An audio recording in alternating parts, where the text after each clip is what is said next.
Hello everybody, welcome to the channel. This is your latest Manchester United news brought to you by myself, AJMUFC, and today we're going to be looking at Ugarte, De Jong and Zubimendi, all to Manchester United, and what is going on. But before we do get into it, please make sure you do smash the like button and the subscribe button, as it really helps out the channel.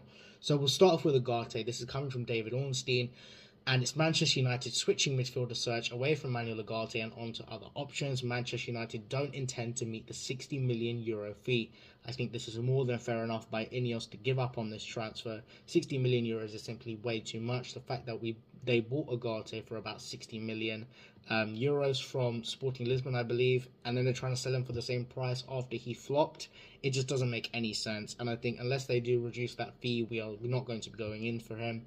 I think he would have been a great player for Manchester United. He's a combative defensive midfielder who would have just been really good in the Premier League, in my opinion. But the deal doesn't look to be happening unless they do reduce that, and I have no problem. The only problem I do have is, why have we wasted a month on this? We wasted way too much time on Ugarte when we knew the fees from the start, and we've just wasted time. So that's the Ugarte news there. Now we're going to move on to Zubimendi. Now, Lewis Steele has come out and said that at Sociedad, they feel like Zubimendi is ready to move on. Liverpool may have offered a better pitch than other clubs. Liverpool are definitely working hard on this. It seems like he is going to be going to Liverpool, which is a huge blow for Manchester United. Me personally, I really wanted Zubimendi at the club. I thought he would have been great in terms of instilling a bit more of a possession-based system next season alongside Mainu. However, I think him and Mainu, also, without that physical presence, there could have been an issue. But I think Zubimendi for about 60 million would have been a good signing for United. And I think that with this transfer, when he doesn't really want to leave Sociedad that badly, like he will leave, but he's not like he badly wants to leave, like he's unsettled. He definitely isn't. And after winning the Euros with Spain, you could see him staying there. But I think he will end up going to Liverpool, and this could turn out to be somewhat like the Fabinho transfer a few years ago, where we do look at it in a few years and go, wow, Man United should have signed him. So that's the Zubimendi deal there. Now, I want to take you through some stats about Frenkie De Jong, Zubimendi, and Ugarte. If we have a look here, Frenkie De Jong completely clears the other two in every department apart from defensive actions. But even then, his duels are so high, and at Barcelona, he doesn't really do the defensive actions and that kind of dirty work. So I think that these stats clearly show that De Jong is the best player there. Of course, we can all probably agree that De Jong is better than both of them. However, with De Jong comes a lot of issues, which we'll get into in a minute. But just looking at these stats, we can see that Ugarte is more of a combative defensive midfielder, and we can see that Zubimendi and De Jong are more the possession-based players. De Jong is much better than Zubimendi. Even, it's not just these stats. Use your eyes, watch them both. Zubimendi is not as good as De Jong. However, with Zubimendi, he doesn't have injury problems like De Jong. He won't have the wage issues that De Jong has. So there's different things that come into it. It's not all just, black and white comes down to stats. That's not how football works. But I think player for player, De Jong is definitely better. Now, let's get into some of the issues with De Jong.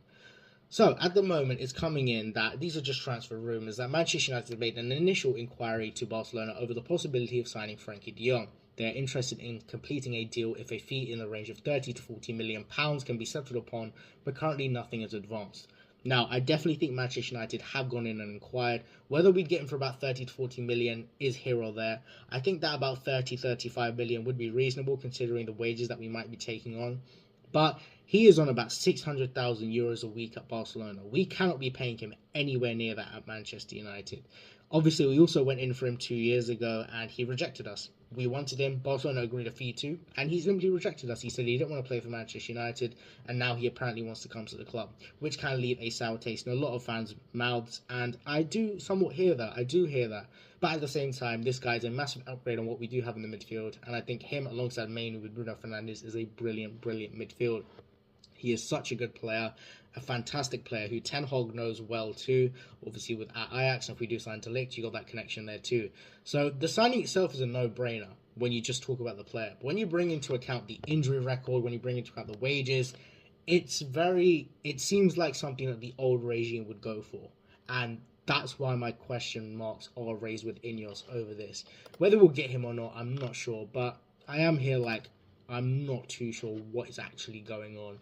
But I'm not sure if he's going to come because of the wages and the salary and things like that. But as you can see here again, it's coming from Michael Plant that Barcelona do want around 30 to 40 million. So let me know, guys. Let me know in the comments. Who do you want Manchester United to sign in the midfield? These are all the updated transfer news on these different midfielders. And personally, I think Manchester United will probably go back in for Ugarte. I think that they'll try and get that price down. Maybe these De Jong links are them trying to get the price down for Ugarte. And if they don't, we've seen Sander Berge linked as well. So there's a lot of options. Maybe Amrabat comes back too. So let's wait and see what does happen. But it's certainly very interesting around Manchester United at the moment.